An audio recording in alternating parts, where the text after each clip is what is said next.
Assalamualaikum warahmatullahi wabarakatuh. Perkenalkan, nama saya Meliatus Solihah. Halo semuanya, pada kesempatan kali ini saya akan menjelaskan materi tentang ragam evaluasi hasil belajar.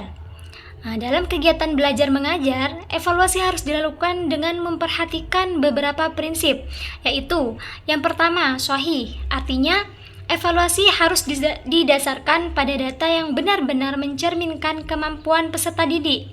Kemudian yang kedua, objektif, yaitu penilaian dilakukan berdasarkan prosedur dan kriteria yang jelas tanpa dipengaruhi oleh pendapat pribadi guru.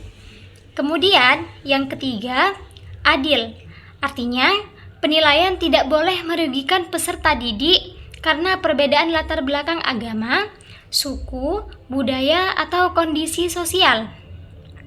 Keempat, terpadu, di mana evaluasi merupakan bagian yang tidak bisa dipisahkan dari kegiatan pembelajaran.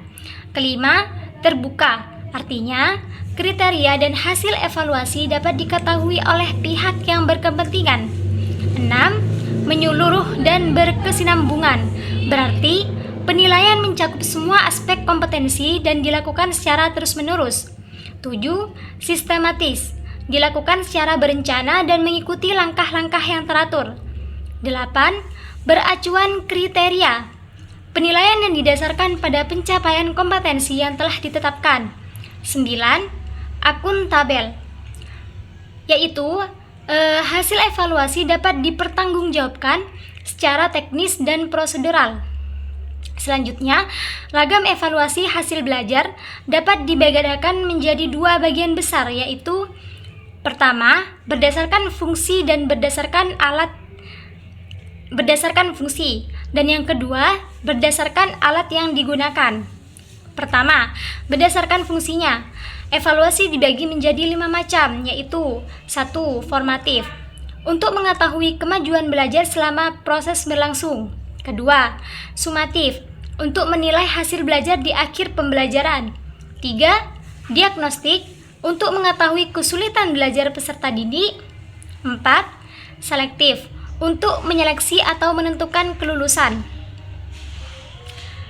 Kelima, penempatan, untuk menentukan posisi atau kelas yang sesuai bagi peserta didik. Kemudian yang kedua, itu berdasarkan alatnya. Evaluasi dibagi menjadi dua jenis, yaitu tes dan non-tes. Yang pertama, tes, meliputi tes lisan, tes tulisan, dan tes tindakan. Kemudian yang kedua, berdasarkan alatnya.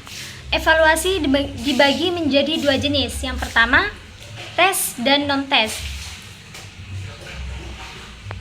Tes, yaitu berupa tes tulis, tes lisan, dan tes tindakan.